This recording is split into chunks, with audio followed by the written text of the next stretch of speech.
Hello and welcome to the debate. I'm your host Sana Maqbool with you at BTB World. In today's show, we will be taking a look at the latest political and legal developments in the country. Of course, with regards to the elections, we know that the Election Commission of Pakistan were to receive rupees 21 million for the conduct of the elections in the provinces, which was the directions of the Supreme Court and its earlier orders of making sure that the elections were held on May 14th. However, the provision of funds from the government, the deadline of which was the 10th of April, was crossed, and after that it was directed that by the 17th of April, yesterday, the State Bank needs to provide the provision and the funds that is required for the conduct of these elections, and a statement was to be issued by the ECP today, making sure that the funds have been received. However, since they haven't been received, there have been 3 reports that have gone to the Supreme Court.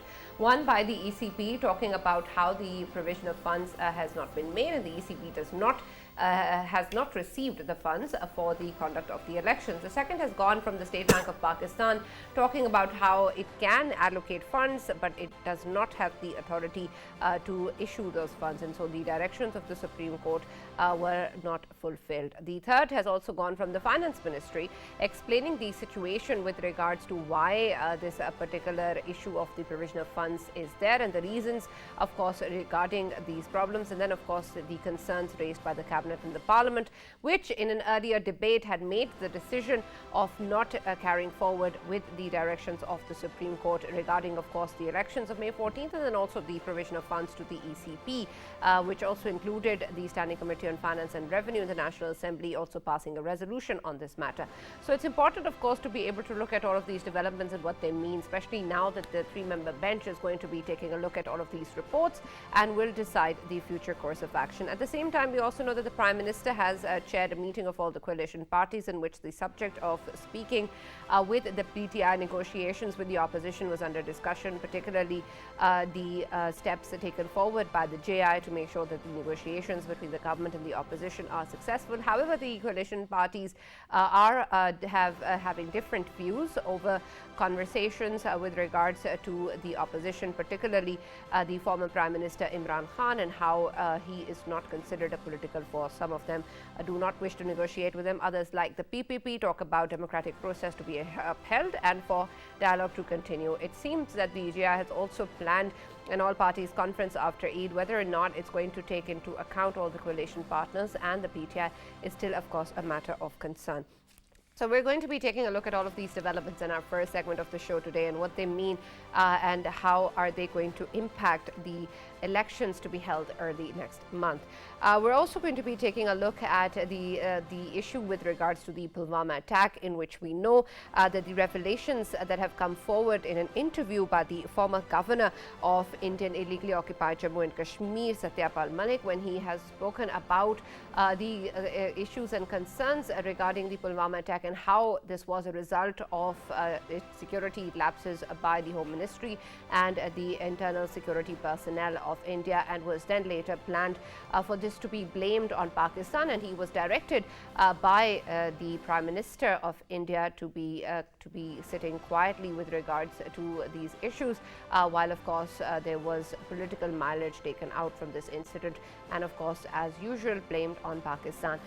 The Foreign Office of Pakistan has also issued a statement regarding this particular interview and statement coming in from the former governor of Indian illegally occupied Jammu and Kashmir, saying that the stance of Pakistan has been vindicated, and of course it is a matter of concern that the entire world needs to be taking a look at as to how these issues and concerns are raised by Pakistan, and they are legitimate, and that the planning that has existed with regards to terrorist activities pointed to Pakistan is still continuing, has continued, and in 2019 both the countries also came to the brink of war as a result of these issues. And we also know that later that year the unilateral actions of Kashmir with regards to its status were also taken in August 2019, and then of course the BJP also had a major victory with regards to anti-Pakistan sentiment. So we're going to be taking a look at this particular stance and whether or not it's going to even make a difference to what has earlier passed, and whether or not the international community will take into account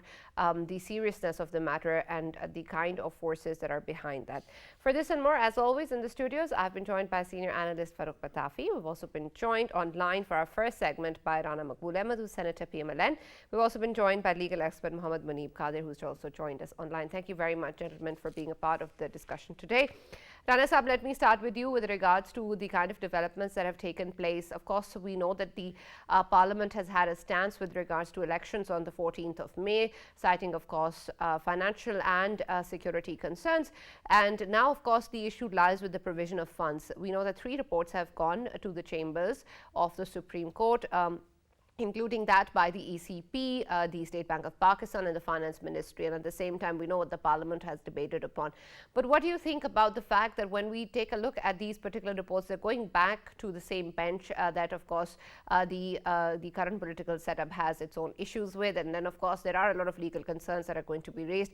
How are you going to be able to navigate through the kind of decisions and actions that are going to be taken up by the Supreme Court if there is a concern regarding its own moral authority? Thank you, Sana. You're most welcome. And my respect and salam to Pitafi Sahab and the friend, young friend sitting there. I may submit with all respect and regard that there is a development today which is worth mentioning. You might remember, you might have come to know about that. The story was also telecast on the media. Very senior officials of Army and Intelligence, they had a meeting with the Honorable Chief Justice and other 2 judges who were members of the bench. Yes. What we understand, they had a discussion and they apprised the Honorable Bench about the situation and the prospective problems. And today, they have the Ministry of Defense, they have moved a petition to the Honorable Supreme Court that this election at this stage will not be possible for us to man. We don't have sufficient number of personnel. And in addition to other reasons, the Ministry of Defense has made a request to the Honorable Supreme Court that these elections should be held later on, not in these dates. So, identically, the Election Commission has again submitted a detailed request for not getting the funds and other resources to postpone the elections. Now it's with the Supreme Court, the Ministry of Defense, their petition to be decided by the same bench. Now I may submit about this Article 84 about the expenditure which is to be regularized or generated. The law is, the constitution is, no agency or no government or no department can give the funds right in shape of money bill or otherwise without the permission and approval of the Parliament.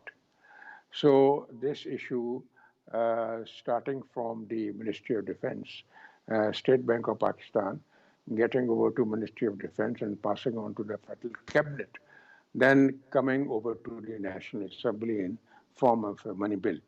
Though the government and the Cabinet recommended, but it was discussed in the Parliament, the Assembly, and after voting, it came out that the Assembly does not agree, and they rejected the proposal of the government. So this is the situation. Tomorrow, the same bill is being put up in the Senate, and there will be discussion and voting as well.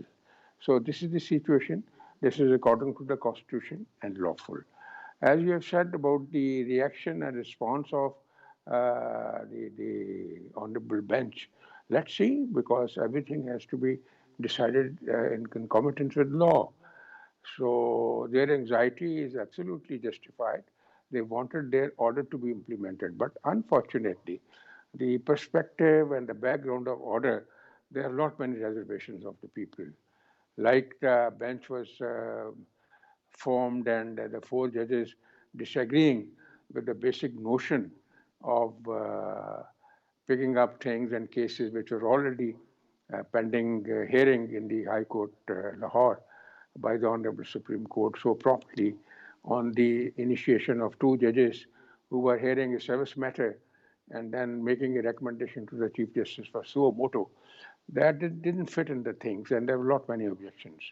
Like 4 judges out of the 7 judges, they gave a different opinion. And Right. they, in their own orders, they rejected this total move. So the credibility of this total activity needs to be examined, and there is a reaction as well. You might have seen today there was a Black Day being observed by the Pakistan Bar Council. So much so, the lawyer, especially the president of the Supreme Court Bar, who made a statement against the activity of Bar Council, they have issued a show cause notice to him because the Bar Council is a license giving authority. So Shoka's notices, why not your membership and license should be withdrawn because you are defying the policies of the Pakistan Bar Council. So this is the situation, and the Supreme Court, with all respect and regard, have to examine all this issue with a lot of care and caution. And this impression that the same honorable judges are being called in every bench, and it's not the fixation of cases Right, is not absolutely. even handily done. So Right. that's a great cause of concern for everybody. Right, And and let me if talk a little the bit more about this, Rana Sahib, and I'll come back to you. Let me just include Mr. Muneeb in the conversation as well. With regards to, of course, the developments within the judiciary, that's still something that we're, of course, looking at in terms of the concerns and reservations that Rana Sahib was pointing out. But in terms of where we stand today, in with regards to the reports that have gone in and the directions of the Supreme Court regarding elections on 14th of May, it seems that while we're also trying to figure out these legal issues and what sort of a scenario will be unfolding as per the constitution, there's also, of course, in parallel the concerns against the judiciary also being raised. And then at the same time, of course, as Rana Sahib pointed out, the issue regarding security officials and concerns within KP and Punjab is also something that is being briefed to the Supreme Court. But it seems that while we talk about the provision of funds, there's also, of course, security challenges and the concerns of which that are being raised and brought to the notice of the chamber. How do you think that this will be taken in terms of the kind of issues that the parliament has had with the judiciary and the parliament's the accusations on the parliament or the current political setup to steer away from elections? Well, this is a deadlock which is unprecedented. At least I've never seen anything like this in my entire lifetime. So this is extraordinary what is happening because on the one hand, we've got the judiciary which issues orders and directions to the government, and the government then does everything within its power and has recourse to the parliament in order to somehow escape having to abide by those Supreme Court judgments. And at the same time, there is a lot of controversy within the Supreme Court itself as to the validity or the legal grounds for the said orders. So there is complete uncertainty as to what is going to happen next, because yes, on the one hand, the constitution does speak of having election within 90 days after provincial assemblies are dissolved, but at the same time, given the financial constraints and the security constraints and issues, it just does not seem possible that elections could happen anytime soon. I mean, the normal expectation was, before the series of events even arose in the first place, that the election, both provincial as well as for the National Assembly, would be taking place in October. So now there is this continuous going back and forth, between the institutions. So the institutions are quite much, I think, embroiled in a tussle, and that is happening on a daily basis. So, for example, it's not just the three-member bench which last week directed the State Bank of Pakistan to release the 21 billion rupees funds to the ECP, but also the 8-member bench which declared a bill which has not even become an act to be null and void beforehand through an anticipatory injunction. Even that 8-member bench was deemed to be very controversial by observers as well as the government itself, were not because of necessarily who was present on those benches, but by reference to which of the judges were excluded from those benches. That there is a pattern that we are seeing, that particular judges are not being included on the benches when it comes to some of the most important constitutional cases, and that has been going on for months. So that has undermined the government's confidence in the independence and impartiality of the judiciary.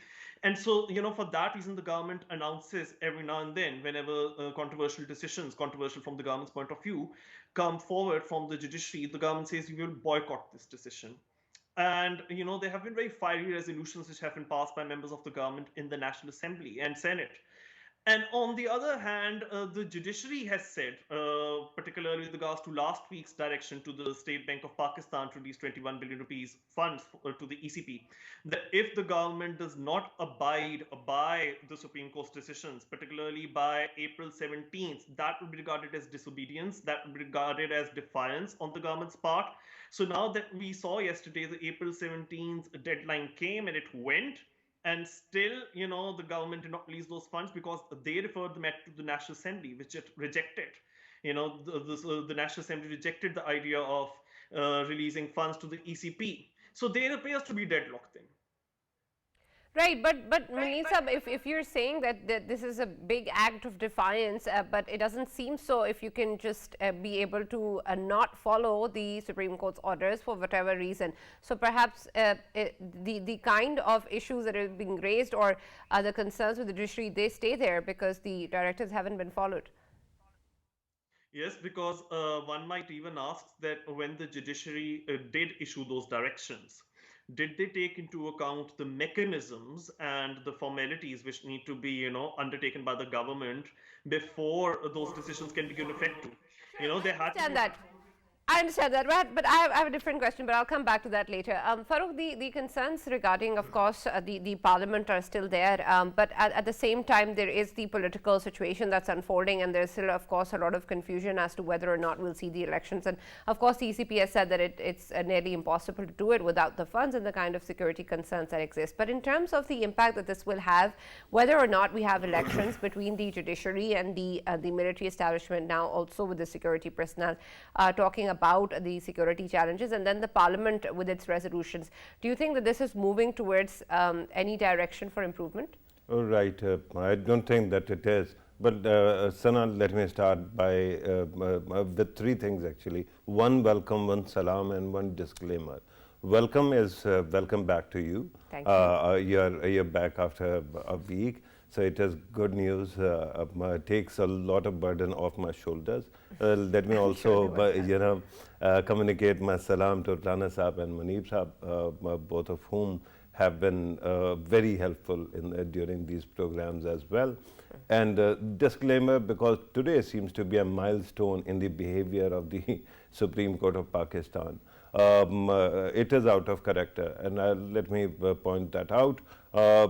Previously, every time there was a report submitted, a briefing given, remember that time when the Defense Ministry offered these justices to be briefed in their chambers, and they refused. They said that you can give us whatever documents you have in a sealed envelope, and we will actually go through it. And immediately after every such briefing or information that was shared, they passed the next orders. But today there seems to be some kind of lull. It can be a lull before the storm, but it can also be something else. It can be some kind of reconciliation. If there is any kind of reconciliation or rethought, I'm not privy to it. I just wanted to put it out that if I say something harsh or critical, let it not be a reflection on any attempts for reconciliation or any kind of development. Now, Muneeb Saab actually said something about the nature or the character of bench making, right? People have been calling it bench fixing. I can tell you what exactly went on. When it came to important or critical judicial constitutional matters, there were certain judges, particularly the two senior most puny judges, who were kept away from such cases. And in the rest of the benches that were formed, there had to be a balance, that the Chief Justice had to actually balance the number of like-minded judges, and also then the opponent judges, right? The people who potentially can object to whatever has to be done. The game was so rigged that every time with those people, for example, there's a 9-member bench, there are 4 people who are like-minded, and then on top of that there's Chief Justice. So it naturally, very easily, you get whatever you want, you get your own favorite decision, right? But you can have the niceties, which were, by the way, done away with when we ended up with the 8-member bench that actually paralyzed a lawmaking process that was coming from the Parliament of Pakistan. And that kind of actually answers your question as well regarding Parliament. But in such cases, whosoever would disagree with the Chief Justice in the next hearing would be eliminated. So there was some kind of elimination program that went on.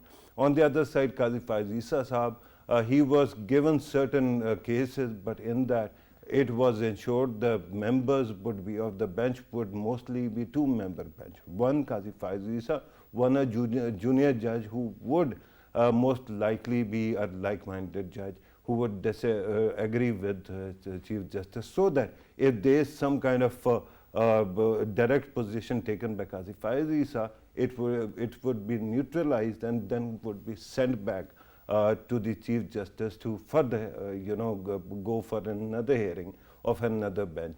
So this is how you actually manipulate the benches, and it has been going on. Today, because there is lull, I think that somehow the briefings today might have actually been very crystallizing in certain ways, because there are circumstances in the country that tell you that things are not hunky-dory, and you have to be very cautious in actually engaging with any idea. We keep on hearing people talking about the need for elections to be held in 90 days, but somehow we saw selection, a selective application of that law, even though even now when the elections take place, they are going to take place in 120 days, not 90, but they are going to be held only in Punjab, whence the 4 judges that we keep on talking about come. So Khyber Pakhtunkhwa, other provinces, that is none of their business, that is not their concern, that doesn't worry them. They are worried about their hometowns, I think, and that's why the elections have to be held there. Right. Finally, there are many moving parts that is going on in this perfect storm of a crisis. On one side, you have judiciary's internal fault lines that are showing. Then you have a confrontation between Supreme Court and the Parliament. Then you have a confrontation between Supreme Court and the executive, and then the government or coalition, ruling coalition, and the opposition. In that context, there were attempts by Jamaat-e-Islami. I am sure that was the facade, that was the front. There must be other elements who are trying to bring Imran Khan's party and PDM together. And we have seen People's Party also going for a push. Today we heard Bilawal Bhutto Zardari actually said that there has to be some kind of reconciliation. Now, the problem is that People's Party is also under pressure from one gentleman that no private channel can name without actually extolling him, and that is Malik Riaz and his likes. So because of all those moving parts at this moment, there is this thought that there can be a day after tomorrow that might actually bring in some good news. But right now we are not talking about end of the tunnel or light or at the end of the tunnel. Right now we are trying to find out a tunnel, if that exists, because first you'll have to enter it, then you can exit. At this moment it seems that we are surrounded by solid walls. All right. Muneeb Sahab, the issue, of course, and the concerns that Farrukh have pointed out talk about the comprehensive crisis that Pakistan is currently facing. And at the same time, there is, of course, a need for us to move forward with a process which actually strengthens the institutions, the democratic principles, and, of course, the Constitution. But what I was earlier also talking about in terms of the defiance of the Supreme Court's orders, of course, there needs to be room for the institutions to improve and can be better, and if somebody needs to be held accountable, whether or not they are a lawyer or the Chief Justice, it's important that that actually does happen. But in terms of where the Parliament is currently standing and the judiciary, and then of course the issues regarding elections and the polarization of the politics right now, will this be able to proceed with the integrity of the institutions such as the judiciary also being protected, while at the same time the change that is needed to be carried out? Well, there has to be institutional balance and respect between the institutions of each other's valid and legitimate domains. So unfortunately, what one is seeing is a blurring of the separation of powers, a blurring of the trichotomy of powers. Again, this is something that has never been witnessed before, that a court of law, the Supreme Court, is directing the State Bank of Pakistan to release funds. Now, like I was previously answering to your question, that, there's a certain procedure to it as to how elections are to be undertaken and implemented. And so the Supreme Court, while issuing its decisions, also has to take into account whether that decision, whether those orders and instructions are able to be implemented, and that too in accordance with the Constitution. So unfortunately, the stalemate that we are seeing between the Parliament, the government sitting in the Parliament, and on the other hand, the judiciary, is one of complete disconnect and not really realizing what the limitations at hand are. First of all, when the Supreme Court decided in that 2-3 judgment, and which they later took on, when they said that, elections are going to be held in May, and they will have to be held in May, and the Election Commission could not postpone the election date, they cited the Constitution in that regard. Fine, but there's also Section 58 of the Elections Act 2017, which does leave discretion to the ECP to decide whether they could or they would want to push the election date. So, the Constitution does require to be upheld, and the Supreme Court does have the jurisdiction to rule on legal matters and matters pertaining to the Constitution, but also subject to law. So, for example, were the ECP's powers under the Election Act taken into consideration, then, again, one of my co-panelists here mentioned that the Ministry of Defense has also briefed that the security preparations have not taken place in order to be able to effectively hold the election. Very recently, the Army Chief also addressed the National Assembly, in which he did speak of the need to uphold the Parliament and the Constitution supremacy, particularly in matters pertaining to policy, matters pertaining to what come within the executive's legitimate domain. So until and unless this disconnect and this lack of communication between the institutions is not addressed, it's going to be very problematic. And one final point: when the Supreme Court bill has been recently set aside before becoming law by the Supreme Court, it's very problematic, that the Supreme Court, yes, they did cite Article 191, that the Supreme Court may make rules subject to the law and Constitution pertaining to how the apex court is to be governed inter se. Fine. But Article 191 does not say must, it says may. So it does not bar the Parliament from legislating upon rules workings of the Supreme Court. And hence we see that, members of the Pakistan Bar Council have been protesting today, calling it a black day, because until unless there's an air of certainty as to how the Supreme Court is going to be governed internally with regards to forming benches and taking suo motu notices, unfortunately, this uncertainty will loom, and it's just not good from a democratic constitutional point of view. Yes, Farrukh. Very quickly, I just wanted to actually clarify one point that was made. There was a term that was used by Muneeb sahab, stalemate between the judiciary and the Parliament. Let me clarify. There is no stalemate. I tell you why. Because the Parliament is elected by the people of Pakistan. And if this four-man show that is going on in the Supreme Court, if it escalates fight with the Parliament, it will be pulverized. I have no two thoughts about it. It will be made an example of. Okay. Rana Sahab, I also want to take your opinion on the matter, and add to that the discussion with the coalition partners today, of course, with regards to the Prime Minister and other political parties sitting together talking about negotiations with the PTI. And what's important is, of course, that not everybody seems to agree on the possibility of negotiations, but we see that the JI is trying very hard for this to actually happen. But at the same time, the issues regarding the PTI chairman that have been cited by the Prime Minister himself in the past, now the top leadership point to him as a terrorist or the organization as part of a terrorist organization. How exactly would this move forward with the negotiations, and whether or not this is a sentiment that will be can possibly be shared after convincing different political partners? And then, of course, whether or not the possibility can exist we're talking to second-tier leadership and not Imran Khan himself. Thank you, Shah, for giving me some space to talk about the issues. First of all, I may indicate the complexities of this election. Even commonsensical approach will tell us to stop this business immediately. There is a caretaker government in the province, and elections are held in the province, and there's a regular government. Now the National Assembly is dissolved and elections are announced. So from where the National Assembly elections will be getting the caretaker? Can the Provincial Assembly and the provincial government be dissolved again, and caretaker government is formed in the province?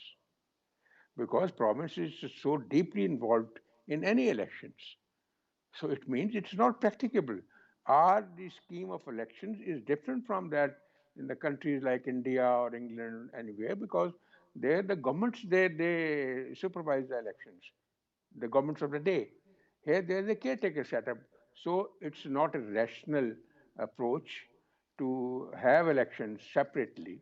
Today, I may also submit, Mr. Pitafi has pointed out the eruption and the storm, volcanic storm, but there are indicators that that storm is getting caught hold of. For example, if you go into the details of the petition of the Ministry of Defense, they have prayed to the Supreme Court that it's not possible. I pray for the sake of peace and proper functioning of the election process. There should be election on one day. And once the assemblies of Balochistan and Sindh, they complete their tenure, then the elections should be held. This is the prayer of the Defense Ministry is. This is a sufficient manifestation of an intent of an institutions which does have a lot of role in all things. So therefore, this is enough of indication that things will be resolved. Now you have asked me about the opinions. Yes, there is a variety of opinions, especially JUI, they do have different opinion vis-a-vis other parties. Most of other parties, they are in favor of parleys, but they are not. They think Imran Khan is not reliable, is not trustworthy. He doesn't have the etiquettes and manners how to get across to his opponents. So therefore, we don't trust him. We shouldn't do it. More so, Fazlur Rahman time and again advances this argument that they have been patronizing the terrorist, and they went in negotiations with TTP, and they brought the TTP outfits here, and the people who were convicted thrice, 4 times to death, they were released by the Imran Khan and his cohorts. So therefore, this bloodshed is there in KPK. So this grouse Fazlur Rahman and JUI do have against Imran Khan. It's therefore they're arguing they are against a negotiation with him. But some other majority of the PDM parties, they are in favor of negotiations. No harm. Finally, the parleys are the solution. And let's see what is the methodology evolved by the parties, how to go about parleys. Parleys would take, and parleys must take place. Absolutely. Thank you very much, Rana Maqbool Ahmed Saab, for joining us and talking to us about this issue. I'd request Mr. Muneeb to stay online with us for the next segment as well. And we've also been joined by Dr. John Dayal, who's an analyst in India. Thank you very much. And of course, regular on our show as well. And thank you for taking the time out to be a part of the debate. But I'll just come to you after a few quick words from Farrukh. Yes, Farrukh. Right. But since we were talking about whatever is happening in Pakistan, Imran Khan Saab's this approach that talks to the second tier is like reminded me of what we used to do in our childhood when we would fight among siblings, right? So the answer was whenever somebody would start shouting, you would say, talk to the hand, not to me, right?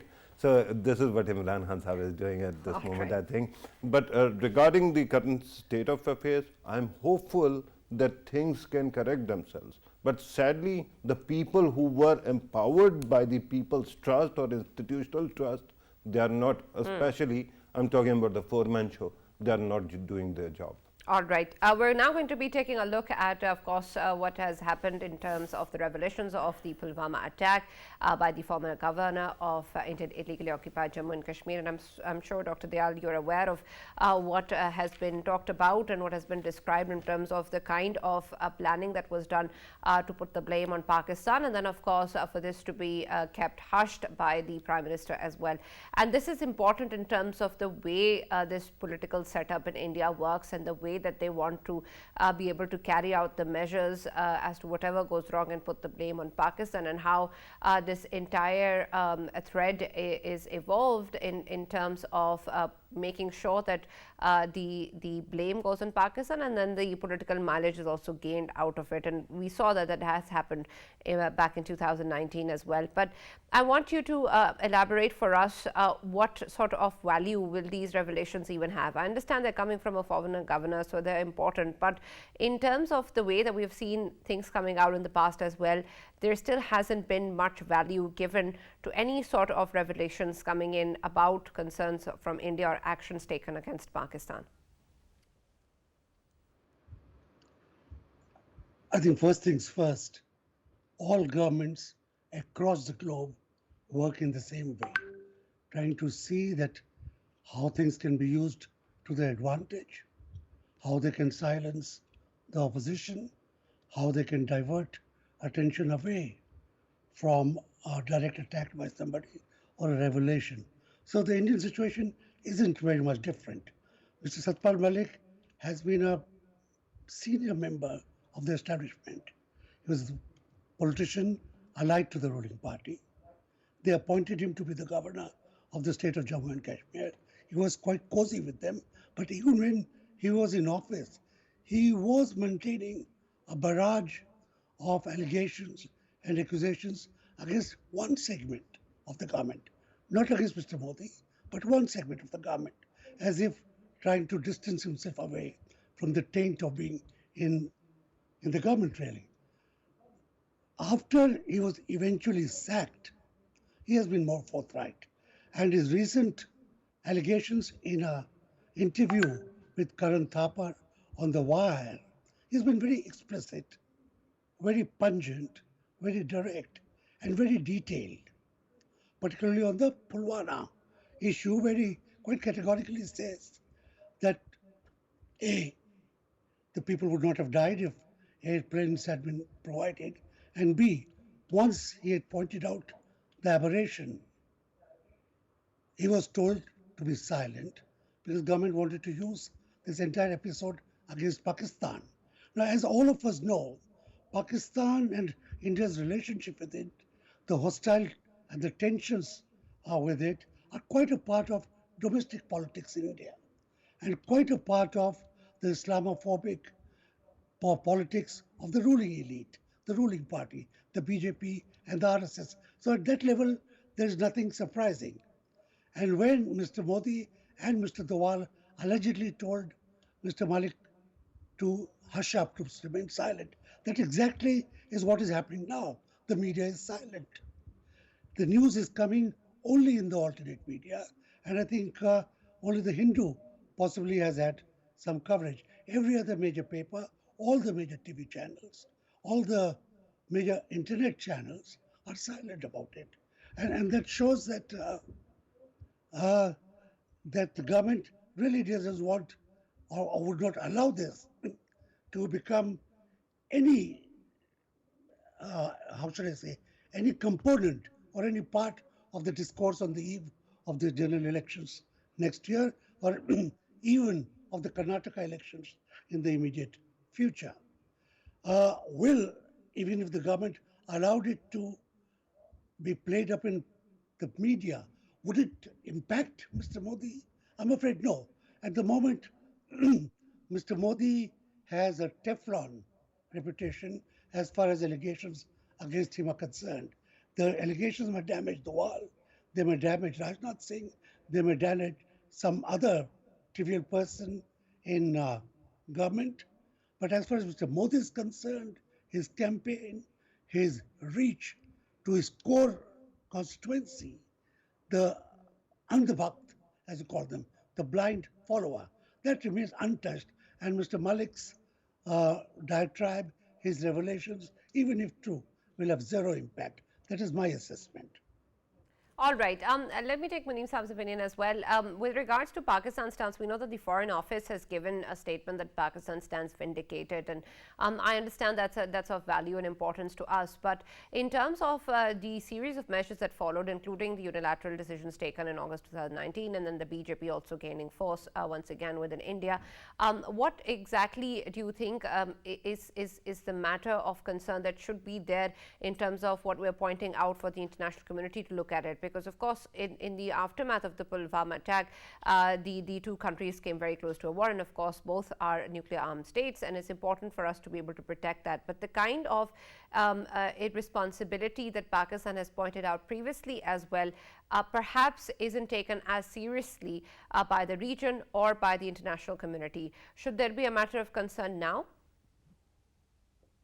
Absolutely. I think this needs to be looked into because in 2019, I believe that the incendiary response, not even response, I would say that the incendiary attitude from India, extremely hostile attitude that they showed towards Pakistan, and then the Balakot strikes, which were undertaken by the Indian military in complete breach of international law. All of that brought back the region towards the verge of a full-blown nuclear war, and that would have been most unfortunate. And it's not just, what recently Mr. Malik has said. It's also in 2021, the WhatsApp messages which were leaked, which showed that, how Republic TV, Arnab Goswami, and all these people were in on what Modi government had wanted to do in that very crucial election year. That, right-wing journalists who were connected to Narendra Modi, they had been saying that what happened in Pulwama was a huge victory for them because they could then shape up an anti-Pakistani narrative. And then coupled with what recently has been said by Mr. Marek in his interview, which has, by the way, been seconded by former Army Chief of India, Mr. Rai Chaudhary, his name is. So General Rai Chaudhary has confirmed that it was a huge security lapse on part of the BJP-led government, on part of the Indian intelligence agencies, and that, the loss of life, the CRPF Jawans that they suffered could have been averted had the government been more circumspect. Right, and absolutely. now And these are right. These are important matters that perhaps need to be also taken up both within India and outside as well. But Dr. Dayal, in terms of what you were referring to earlier, what do you think then should be the response that you would expect coming in from within India to at least hold their own political leaders accountable? See, just now, the Indian opposition is in a shambles. They're trying very hard to see how they can come together, but issues of leadership, issues of seat distribution, the bilateral hostility of one against the other, the state satraps, the TMC Mamata Banerjee, Mr. Akhilesh Yadav in UP, and so on and so forth, who would be one up on the other, leaves Mr. Rahul Gandhi slightly, if not isolated, at a loss in how to bring about a coalition. And I think the one way out, of course, for the Congress is to say that we would like to lead the coalition, but not be there as a challenger or as a contestant for the post of Prime Minister, which would then be some, how should I say, allurement to one of the regional satraps to put his weight or her weight and see that all of them are able to beat Mr. Modi. The first test will come in Karnataka. Pakistan, Pulwama has zero impact on Karnataka.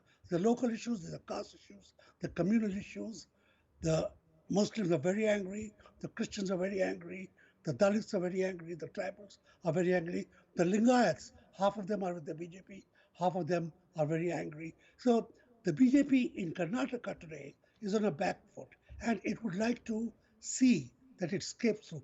If the BJP loses in Karnataka, then it will help the coalition to come together, to coalesce well in time for the general election and would then pose a challenge to Mr. Modi. But please take it from me, and you can take it from anybody else. Neither in the international arena nor at home are Mr. Malik's revelations going to be a major factor. Right, absolutely. Thank you, Dr. John Dayal. Farrukh, your comments on the matter. Right. Very quickly, I just wanted to add a couple of things. I'm not the one to look a gift horse in the mouth.